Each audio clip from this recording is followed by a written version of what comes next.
How you doing, everybody? On the day that the chosen one is the NBA's all-time leading scorer, I am here to talk to you about someone seeking his own path toward greatness, Derek Carr. And as you know, Derek Carr is slated to visit the New Orleans Saints tomorrow, Wednesday. Well, it's really today. But I have some thoughts about Derek Carr and how well he will do wherever he goes, but in this case in particular with the Saints. And it's based on my, well, time covering Derek Carr as an NFL media personality. I've even interviewed Derek Carr. So Derek came into the league, as you know, in 2014.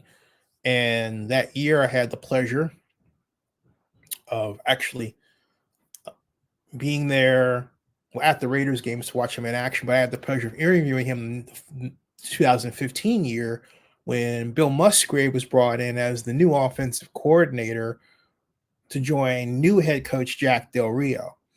And Musgrave was experimenting with a nifty little combination, not so little, of the Bill Walsh offense, which Musgrave was familiar with, the air raid, and Chip Kelly concepts. So, in other words, you're using what looks like it's going to be a read option, but it isn't really a read option. It wasn't what Kansas City wound up doing. It was more along the lines of an expression of how to use formations to create space. That was really what it was about. It didn't have the Chiefs element, which basically sees everything as a read option style. In other words, if the linebacker does this, then you go here. If the linebacker does that, then everybody goes here, right? As opposed to one person. So anyway, I really gave this a lot of thought because I think Derek Carr should retire personally. He's 31. Derek Carr is an incredible minister. And I think that if he parlayed his talent in preaching the word of God, he would become the next Joel Osteen. That's what I believe. Okay. Now, here is why, and I know a lot of people have their ideas about Carr and everything, and I've read on Twitter how Ian Rappaport of the NFL 6 hours ago reported that the Saints invited Carr for a visit, and the Raiders granted that permission for him to do that. The plan is for a visit tomorrow, reports Ian. Carr, he writes, who has a no trade clause, is doing due diligence, and no trade is imminent. But what I'm about to share with you is for those Saints fans who are clamoring for him to be the next guy, forgetting for the moment how the Saints treated Jameis Winston, who really should be the guy. Then we have Raider report Mitchell Rentz saying the Saints have been his number one Derek Carr destination. Why? I don't know. He says, does Raider Nation think New Orleans will trade for him? That's not the question. And then, of course, we have John Hendricks, who says Derek Carr has received permission from the Raiders to visit the Saints. And they just talked about Buzz on Boot Crew Media, whatever the heck that is. All right. And then we've got John Sigler saying the way the Saints last restructured their contract with Michael Thomas made it almost inevitable that he will be released. But he wonders if the team is willing to touch his deal again and keep him if they can acquire Derek Carr. And he says he doesn't think they can rule that out. So here we go, with the and then Vinny Bonsiori reported 5 hours ago that the Raiders and Saints have agreed on compensation element of a trade for Derek Carr. That was always the requirement for any team to get permission to speak with Carr. All right. And so the Tay Jones says here are the top 5 landing spots for Carr as he sees it: New Orleans, Carolina, New York Jets, who I thought were the number one favorite, I still do, the Washington Commanders, and the Tampa Bay Buccaneers. Although, well, I would put the Buccaneers at number 2 and the Commanders a little bit below that. That's me, okay? So anyway, Derek Carr gets permission to visit the Saints. I have my own reactions. I've actually wrote them down in a kind of a script, and I'm going to share with you what those words are right now. As you can tell by the title, it reads, Derek Carr, Raiders quarterback, needs 2 years before he is effective for the Saints. Here's why. First, let me explain that Derek Carr is a good man who deserved better than being demoted from starting quarterback of the Las Vegas Raiders. But as one who's observed, covered, and even interviewed Derek over his career, I have to say that Mr. Carr showed everyone who he is when he elected, okay, work with me here, he elected to leave the team just because he couldn't stand being second string and rooting for Jarrett Stidham, from the bench. The problem is that the Raiders made Derek Carr who he is by not having Carr compete for the starting job in 2014. It was handed to him. All right. It was handed to him. Now he has dreams of being the New Orleans Saints starting quarterback, and that's no piece of cake. Some Raider fans jumped all over me back then when I vlogged that Carr should not be handed the starting job during his rookie campaign. That then Raider head coach Dennis Allen did just that. During the 2014 Raiders preseason, Carr's performances were indeed impressive, but it was preseason and he hadn't played against what are referred to as live bullets. On August 10th of 2014, I said in my vlog that Derek Carr, quote, this is what I said, Derek Carr played his first game as an Oakland Raiders cornerback versus the Minnesota Vikings. He was 10 of 14 for 74 yards and an interception. The Raiders did not look crisp, and Carr was consistently late with his throws. All right. That was not Carr's first game. All right.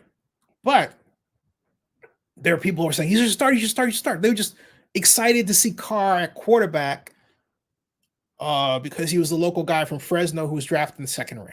Okay. Most agree with my assessment, but then there were other Raider fans who openly said that Carr should start. They were buying the idea. And that began a long odyssey where I and other Raider fans watched as the Raiders shifted coaches like Popes during the Borgias era, and Derek Carr was always penciled in as starter without challenge. In 2015, the Raiders hired former Bill Walsh quarterback Bill Musgrave as offensive coordinator. Remember, Jack Del Rio was the head coach. Musgrave installed an offense that was a mix of Bill Walsh, Tony Franklin, and Chip Kelly, and caused Carr to really post his best numbers of his career to that point. Leading the Silverback Black to the playoffs, where an injury caused Carr not to play and the Raiders to lose to the Texans. In 2017, the NFL caught up to the Musgrave approach. The Raiders' defense wasn't as good as it should have been, and once again, the Raiders were less than formidable most of the time. Then John Gruden was hired to replace Jack Del Rio in 2018. Remember that? And Carr had his best years under John. And then John was released under questionable circumstances in 2021, as you remember, while Rich Bisaccia and company, the replacement head coach, led the Raiders back to the playoffs.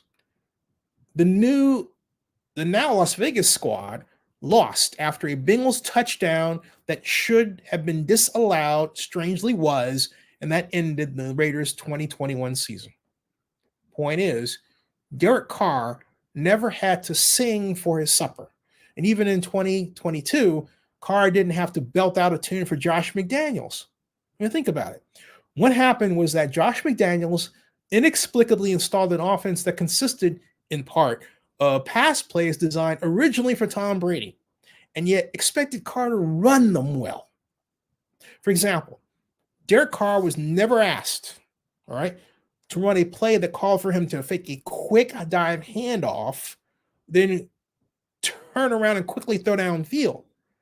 But that's what Josh had him do. Turning his back on the defense, then turning around quickly and throwing downfield to receiver on time. That's not Derek Carr's strong suit. So not surprisingly, Carr was either missing that throw or getting picked off. By contrast, Tom Brady had the uncanny ability to know pre-snap what a defense was going to do and where defenders are supposed to be, and track where they were going and react in real time and get the completion. All right. New England Patriots head coach Bill Belichick has said so on a number of occasions. So by that time, Derek was benched. By the time Derek was benched, he had posted last year an NFL high 14 interceptions. But Carr was also injured. And so a sad mix of ego and nobility caused Carr to request to leave the Raiders. Carr should have remained and proved that he could be what he has never been, a teammate rooting on the starting quarterback from the bench. Also, reports were that Carr could not handle Josh McDaniels yelling at him. Again, a byproduct of being coached in a new system by a guy who didn't get the message about how to work with him. McDaniels is used to back and forth with Tom Brady, all right? But Carr is not the guy for that. He wasn't raised that way in football. Derek Carr has been the boy wonder given the job. Tom Brady had to fight and claw for whatever he got. Now Derek Carr is in a position where he's going to have to do that for the first time. If Carr goes where he's the starter, Derek will have to prove himself to a new fan base, in the case of the Saints or any place else, with the old fan base and its history watching and influencing them. Carr's coach will have to live with his growing pains in a new system with a new terminology and in a new NFL city. And that will be the place in which Derek Carr is allowed to sink or swim. Derek will also have to embrace, think about this, an understanding of an offensive playbook rather than just running it. There's a big difference. I'm not betting against Mr. Carr at all, but his price tag will be the ultimate decider. No one will pay top dollar to have Derek Carr be a rookie all over again. Stay tuned. And if you want to make comments or type them, hey, use the super chat, $2. I will show your question and I will read your question. But right now, what I'm going to do, I'm going to turn to the ultimate Raider commentator. That is Zinni62 media vlogger, Joseph Amandaris. He's going to join us by speaker. And Joseph? Hello, Zinni. Hey, how you doing, my man? Good. So I just gave my Derek Carr spiel. I gave you a preview of what I was going to say, but now it's your turn. The Derek Carr with the Saints, if it goes that way. First of all, do you think he'll go that way? And if so, how will he do? Well, this is one of, I think, 2 or 3 stops that he'll make prior to the 15th. And as I said all along, my thought process in the beginning, whether or not he would accept the trade or not even give the Raiders that opportunity to get something for him or to be cut or released, I think it's based on 2 things: economics and also his family. As I mentioned to you, in our pre-conversation, is that this is a man who strongly believes in his faith and his family. And I do think that he really would want the opportunity to get those things settled before March 15th. Because, again, you got to think about his kids are important, where the kids go to school, where he'll practice his faith. And I think he wants to get all that squared up prior to March before, because you think about it, once March comes along, it's full throttle. You got OTAs, you got the draft, and then you got training camp coming up. And the whole time he's going to try to learn a new, it's a new process. It's going to be going into a new team, learning the way they do things. And I don't think he wants to be bothered with trying to figure out where his kids go to school, where he's going to live, whether or not it's going to be the right community for him. So I think rather sooner than later, he will accept that trade for those reasons, but also for the mere fact that no one else is going to give him that kind of money. Regardless if the Saints say, okay, Derek will give you that money that's guaranteed to you, but we're going to have to spread it out. That's going to be a lot better than any other team coming in and saying, okay, we're going to give you X amount, which won't be the amount that the Raiders had previously signed him to. They didn't have a lot of cap space to begin with going in. So that's going to be a hard call. And at some point, I think the Saints are staring at that price tag of $32 million in his desire to say, well, hey, this is what I'm worth, pay me. And trying to engineer his way back to that, even if he can't get it initially. What do you think? Well, I think even if the Saints don't pay him what his contract is valued at, I think he, depending on where he wants to go, right? Yeah. And that's for the argument's sake, let's say it is the Saints. I do believe he'll restructure and take lesser amount because he feels he has something to prove. He still feels that there's fuel in the tank, and he's not going to go out like this. And that's just the competitive side of him. Let me ask you. So, okay, go ahead. I'm sorry. Go ahead. So regardless of whether or not I know you think he should retire or whether that he will continue playing, that's just the side of a competitive person that's not about to be distinguished anytime soon. And you look about, not to make the same comparisons, but you look at how long Brady played because he just could not give it up. Mm-hmm.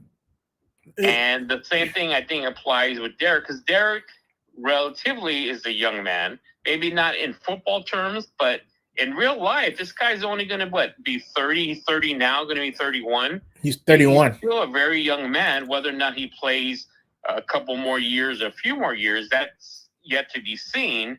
But that competitive edge is still there. And I think for that reason alone, he's going to make a decision to go somewhere. And more than likely, he will accept the trade that he wants to go to, as opposed to getting cut and released, because then he has to start that whole process all over again. But let me ask you, though, this is a man who, as you know, said to everybody, hey, look, you're not a Raider fan if you don't accept the move from Oakland to Las Vegas.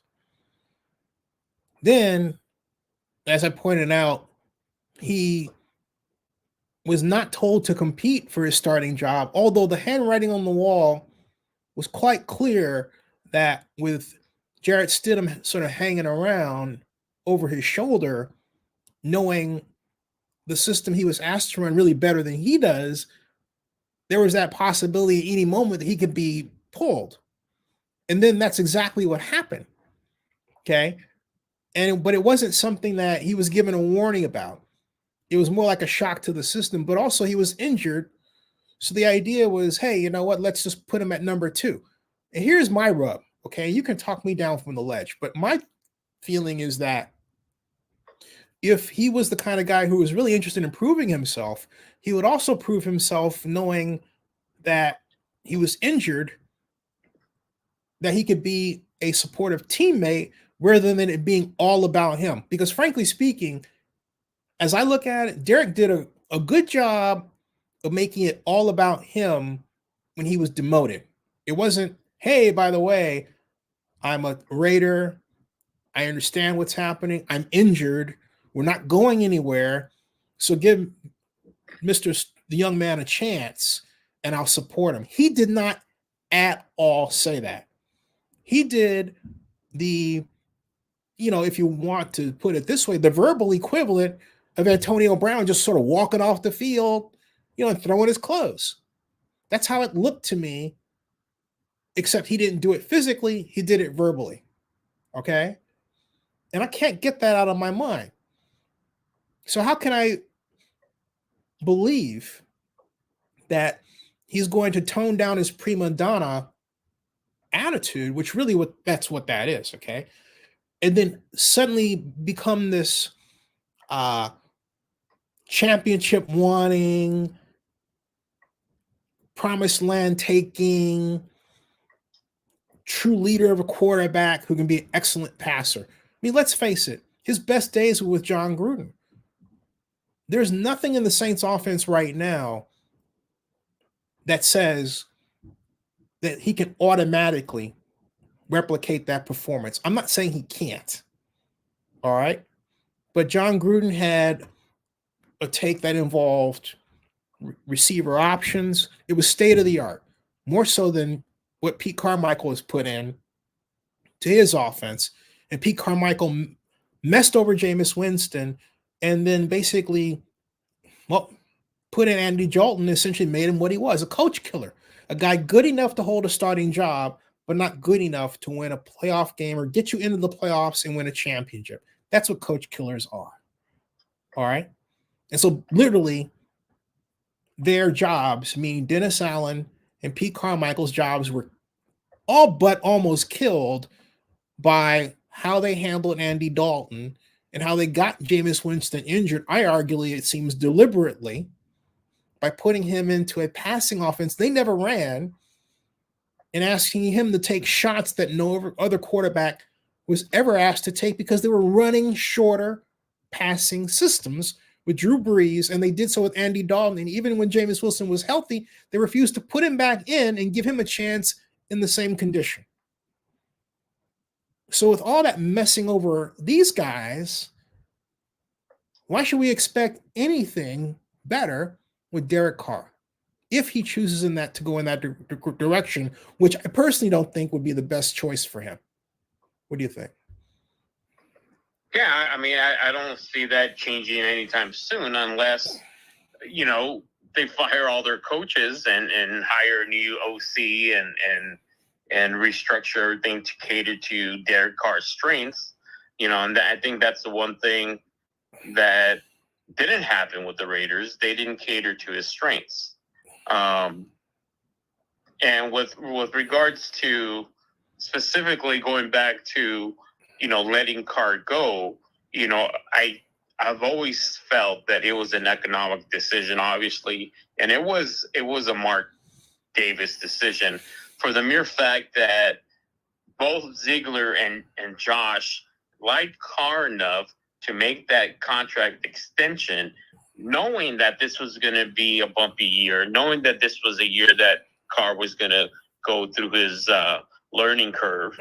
And obviously it's something they more than likely figured that it would be straightened out a little bit by the second year. But economics had a big thing to do with Carr being let go. Because like I said, you don't go into OTAs or even the training camp giving this guy a 3-year extension, not wanting him to be your quarterback. Here's my thing. He's an efficient quarterback, but the one thing I saw, and maybe you saw as well during the Pro Bowl games, is that during the skills he was excellent. But you put him in a live situation during those 3 quarters he played in that third game, he was being rushed and not even touched, and he kept missing passes, kept missing his reads. So what good is it if you're a very proficient, skilled quarterback, but once you're in a live game situation, and this is flag football, you don't have 300-pound guys chasing after you. And you saw that it was kind of a bummer. Mm-hmm. I mean, the play wasn't there as opposed to the proficiency and the skills. Now, that doesn't mean that he's a good guy. Doesn't mean that we're going to miss him because he gave it his all and he bled silver and black. He was loyal to the team. And that's why, and see, that is the biggest factor of all that no one is taking into account. That Derek Carr was a Raider to the point where we start to refer to him as Mr. Raider, okay? And Joseph, they didn't release him. He asked to go home. He sent himself home. He was demoted to number 2. But he could have turned around and said, hey, you know what? I'll be a team player, knowing doggone well, hey, he needs to rehab anyway, which he does. And the next season is coming around and he needs to learn and he needs to rest. But he didn't see it that way. His ego was so hurt. He asked to take himself out of the picture. The Raiders didn't do that to him. The Raiders have not released him. Okay. No, they didn't release him, but I know that going into the last two games, they wanted to bubble wrap him because if he got hurt, they would own that money, that guaranteed money. Well, that's And fine, so, but my point is, but look, let's face it, they didn't release him. no, And they didn't release no, him. they didn't. And again, he could have elected to stay on the bench, root for for Jarrett Stidham, and say, you know what? Once a Raider, always a Raider, even on the bench. I will root for you, and I will compete against you next year. There is nothing, Joseph, to where he could not have said that. Nothing. Right. And well, the other thing is that we just don't know what happened behind closed doors because we hear two different stories. We hear from Josh during the press conference is that he chose not to be a distraction to the team and chose to leave. And that's one way to read it exactly the way you said. That's kind of a spin on it. And that's one way to look at it. The other side of it, maybe nobody wanted him there. Well, I look at it this way. If they didn't want him there, they would have cut him. When you don't want somebody, you cut them. He cut himself. And this stuff about, again, him not wanting to be a distraction, oh, come on, cry me a river. He made himself a distraction by saying he didn't want to be the distraction. If he didn't want to be the distraction, he would have taken his place on the bench and been a great number 2. Well, and that was just a passive-aggressive way of saying, look at me, look what they're doing to me. Yeah. That was just a passive-aggressive way of doing that. But see, his ego has been this way, and it's gotten worse, arguably, in retrospect, unfortunately, over the past 3 years, where he's become more prickly toward criticism on social media or more prickly to anybody in the press. Look at how he went after, I think it was Paul Gutierrez. I'm not saying that Paul, didn't deserve the criticism, but on the other hand, Derek didn't have to call him out either.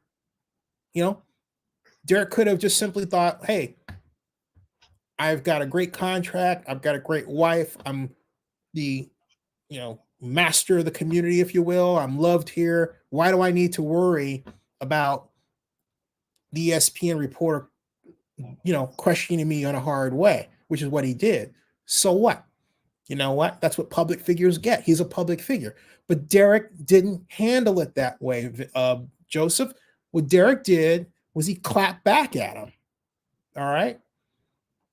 And that was my sign that, hey, you know what? He's way too sensitive. Yeah, he can't take criticism. Right. So you can't take criticism. You're the number 1 quarterback. And again, if the Raiders had not coddled him when he was coming in, guess what? He would not have been that kind of person. Look at Tom Brady. Tom Brady has gotten far more criticism than Derek Carr ever stood. And you didn't hear Tom Brady clapping back at everybody every chance he got. What did Tom do? He put his head down and he grind. He did the grind. He put in the work. And Tom Brady did something that nobody else is asking Derek Carr to do. No one else is saying to Derek, hey, you played in an offense that got you a ring. You played in an offense that had some innovative approaches. Why don't you bring that to our squad? Because that's what Tom did with the Buccaneers. The Bucs came in, they were playing Bruce Arians' no biscuit offense that saw Jameis Winston throw 30 interceptions, and you have all these bozos that don't know football blaming it on Jameis and forgetting that, hey, it was Bruce who designed the plays and didn't use ball control. So here come you, Tom Brady, you stuck him in the same system for a beat. He got intercepted twice for the first time in a long time in his first outing, and you could see it without even knowing what was said, but remarked, you know what, we're not going to play this. And so what happened over the course of the 2020 season? I'll tell you what happened. They shortened, the Buccaneers did, their average pass play by a full 1.1 yards. And that might not sound like a lot, when you think about over the course of a season, it actually adds up to quite an enormously significant change. And that's what they did. They threw short. And what did Tom do? They mixed that with a powerful Bucks defense, and the rest is history. They got the Lombardi they wanted. But no one is asking Derek to do that. No, and then, going back to what you mentioned earlier was about competition. I always remember John Gruden saying, yeah, we're going to compete. Everyone's going to compete for the job. And he didn't do that for Derek. Derek automatically had a job because who was competing with Derek for starting quarterback position? Nobody. No, he's never had to compete with anybody. He's been the chosen one. He's been the kid Glover. He's been the boy wonder, the Fresno State slinger. He's always been that. And again, this is what you get. And I said this to Raider fans. You want a quarterback that's been hardened by competition. You don't want to hand that person the starting job for nothing. We're not talking about a guy who was a national champion coming out of Fresno. We're not talking about, a Division I power like Alabama. There was no reason to do that. None. They had Matt McGloin, who really, I thought, on a number of occasions, was actually a better quarterback than Derek Carr. But I think Matt got flustered once he realized the starting job wasn't his and started making mistakes later. But, which I feel sorry for Matt. I thought Matt was actually a better player in that offense than Derek was. But it was almost like someone in central casting in New York and the NFL said, we want you to anoint Derek Carr the starter. And that's what they did. It really looked like that because remember you had Derek Carr and Amari Cooper. You had at running back we had Murray for a beat, but it looked like they were trying to set up the Raider version of the triplets that the Cowboys had. Troy Aikman, Michael Irvin, and Emmitt Smith, right? But the whole point was to make make our team marketable, to give them stars that fans could then buy the jerseys around and base their season ticket purchases around and everything else. And by and large, it really worked if you think about it, even with, Mark consistently meddling with the coaching makeup. But it did work until it didn't. What do you think? Well, yeah, I mean, it just goes back to the fact that we've just been kind of reiterating is that this guy has never had an opportunity or never had any adversity in terms of becoming the guy, and if anything, him leaving the Raiders might give him that little bit of edge or adversity that he needs in his career, because this guy's had it pretty easy this whole time. Mm-hmm. And you think he can do it though? Well, I don't know what he's going to be able to do. I mean, where do you think he's going to wind up going? Repeat that one more time. Where do you think he's going to wind up going? Well, I thought the team that caught my interest was Carolina. Mm-hmm. I think Frank Reich, he's a new coach there, right? Yes. So he has a lot. He likes Derek Carr a lot.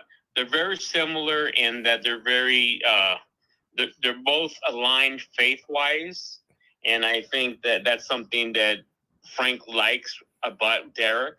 I think Derek would get a fresh start with Frank.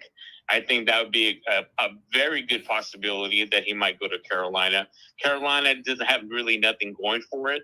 I think that getting a new coach, a new quarterback is going to lift that organization a little bit, at least in the interim. And so I think Frank Reich would be a good coach for Derek.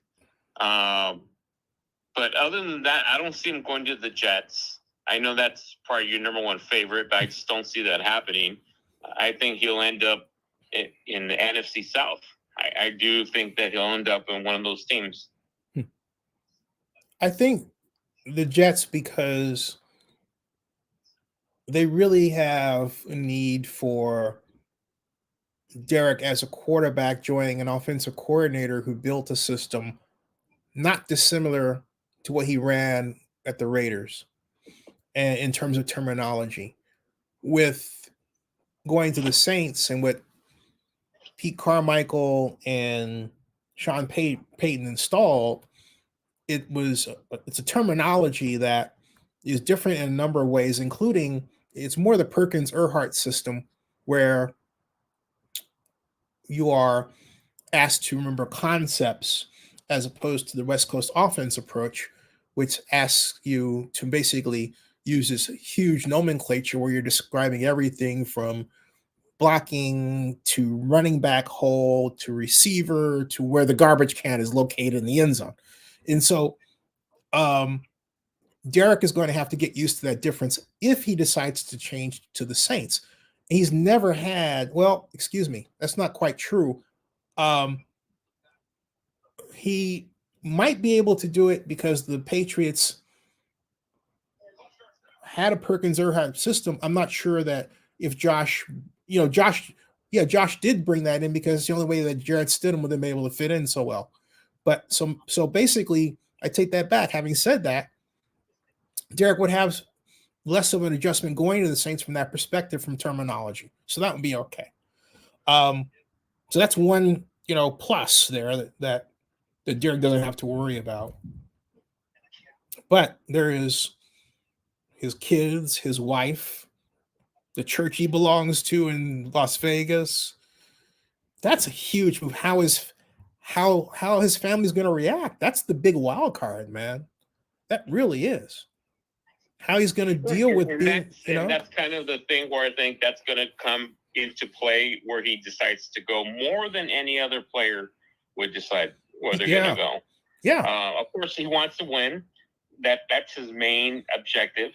But when you think about lifestyle, when you think about uprooting his family and where to go, that's why I think Carolina or New Orleans might be the best possibilities for him.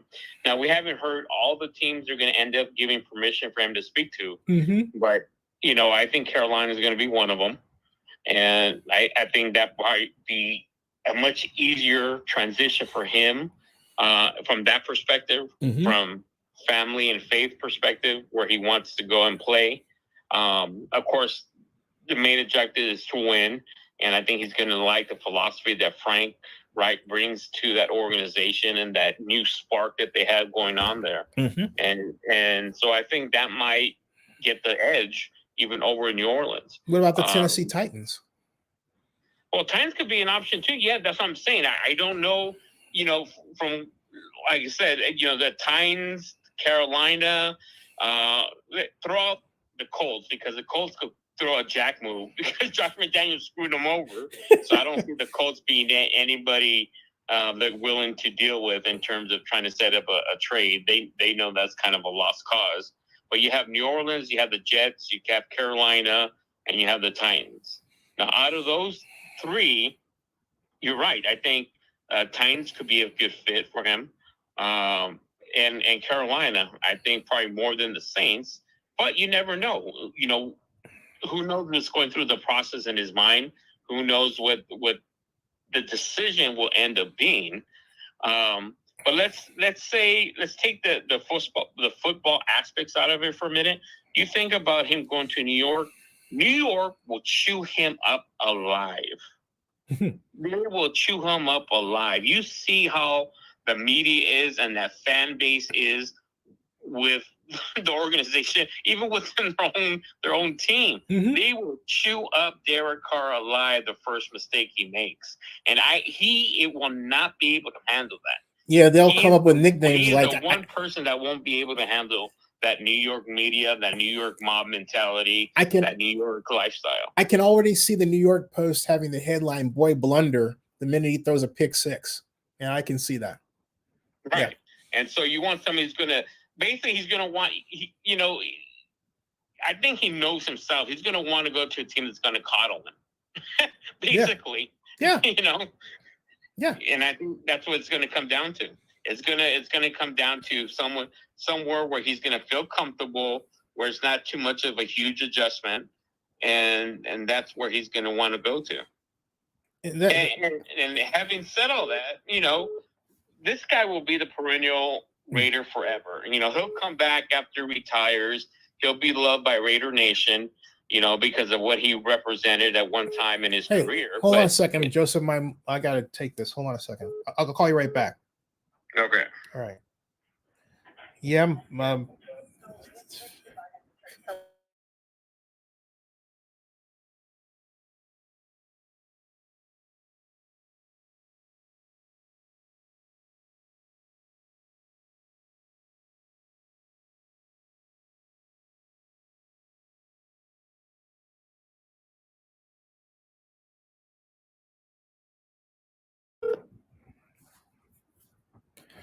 Joseph? Okay, sure. Yeah. That was Mom checking in on me because I'm upstairs doing the show.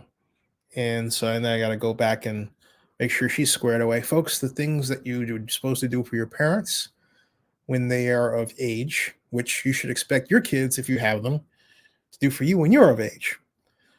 Unfortunately, I don't have kids yet. So I might marry into them. But you have kids, Joseph? No. Yeah. So anyway. Not that I know.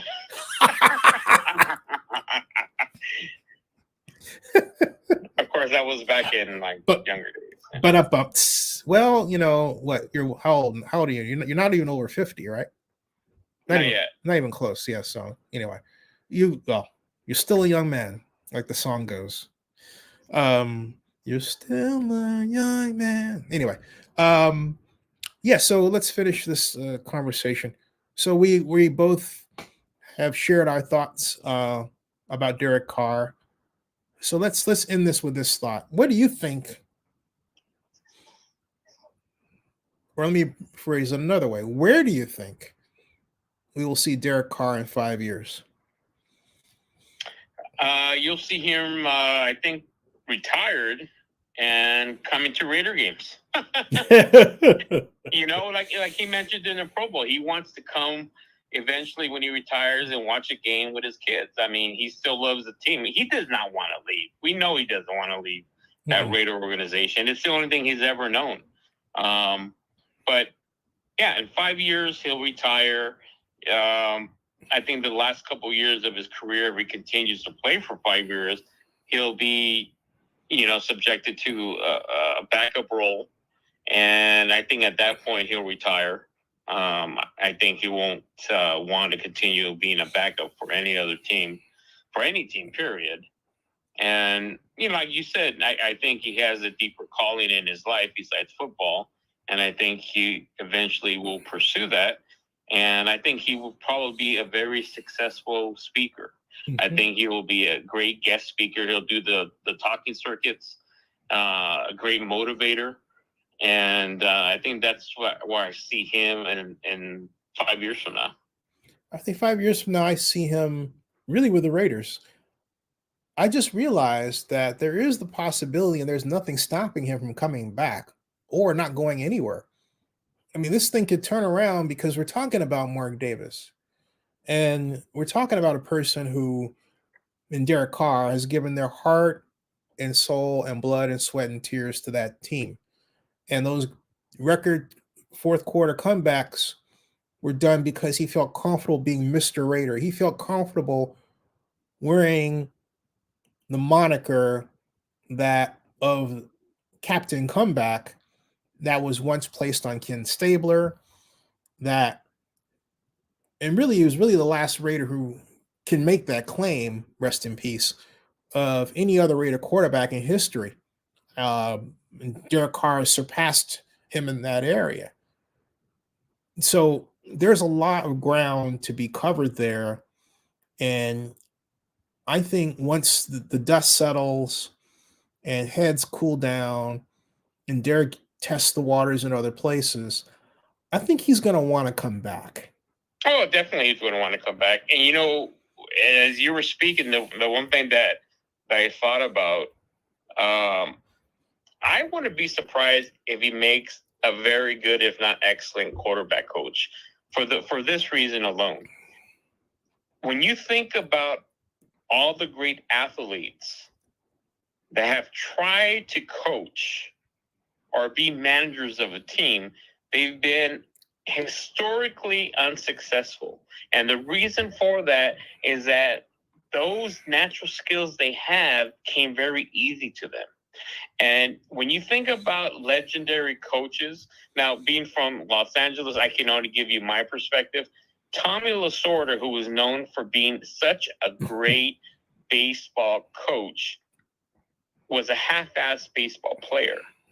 But he knew the adversity that he went through. He knew how to motivate people. And every time we talk about Derek Carr, he knows how to motivate. When you hear him speaking, like you said, in that church sermon, in that service, the man can give a sermon. I'm telling you. Right. Yeah. So you think about that energy and that motivation being a quarterback coach to a young kid or to a veteran that needs that confidence or that reinforcement. I could see him being a good coach. He may not have been the best quarterback, and you don't need to be. You think about a lot of these coaches became coaches because they couldn't perform in the highest level or continue performing in the highest level for long periods of time, and they turn into coaches and they become some of the best coaches. And something else too is the other factor before we close is Jameis Winston. Jameis, some say, is still rehabbing, but you can't still rehab and then be healthy. It's either one or the other. Every year, every quarterback really is rehabbing for the next season.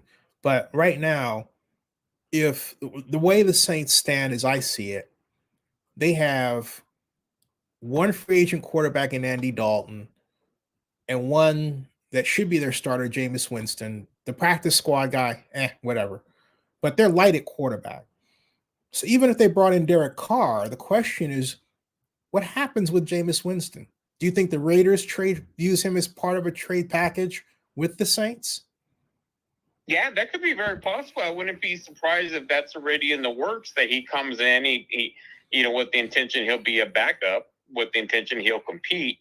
But again, you're talking about Carr or Jameis Winston? Because right now, I would also be surprised if he's not. Because let's say if all things go according to plan, you're training for Aaron Rodgers, and then during the draft, you're trying to get your next quarterback. But again, you let go of Stidham and bring Jameis Winston in. That's a possibility. But knowing Josh McDaniels, he won't do that. He's going to want somebody that's safe as a backup, somebody that knows his system, and that he doesn't have to go and teach that system brand new to somebody new. Yeah, but keep in mind, though, that the terminology that Jameis learned in New Orleans is transferable to Las Vegas. See, it's still it's still Perkins Erhardt, so it's transferable. Yeah. So he can walk in there, and I think the Raiders playbook and its running game offers a better home for Jameis than what he had in New Orleans, assuming they throw short. The line blocking with McDaniels is a problem. And so as I think about it, I don't know that I would wish on Jameis going to Las Vegas. I can't help it. Las Vegas, because of their line blocking technique. They need to change that. That they retreat too deeply, too quick, and Josh has got to rip that out of their playbook and their coaching philosophy. It's they're getting their quarterbacks killed. They got Derek killed. Yeah, that's a problem.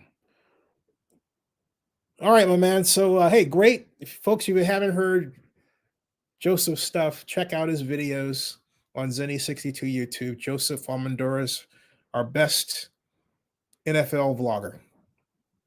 So, Joseph? Yes. Get some rest, man. All right. You too. All right, folks. Hey, subscribe to Zenny62. Next time we'll do the super chats, folks. We have had a consistent stream of viewers. That's great. But subscribe to Zenny62 and bookmark oaklandnewsnowblog.com. Hey, Joseph, don't go anywhere. Stick around in the background. Okay. All right, folks. That ends this broadcast.